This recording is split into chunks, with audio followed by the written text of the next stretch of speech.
Dengan penambahan ruang isolasi ini diharapkan bisa membantu perawatan pasien COVID-19 di Makassar dan Sulawesi Selatan yang terus melonjak.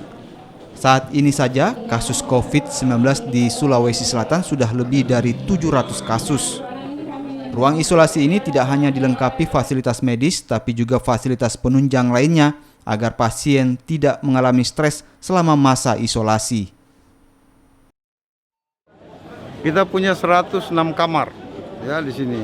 Ini insya Allah ya, ini akan menjadi pusat rujukan untuk penyakit-penyakit yang punya infeksi ya termasuk COVID-19 ini. Udah siap semua, dokter paru ya ada berapa, itu kita sudah SK-kan semua. Jadi saya kira nggak usah kita khawatir, masyarakat Sulawesi Selatan nggak usah khawatir. Ya, kita mendapat lagi satu ruang isolasi yang sangat representatif.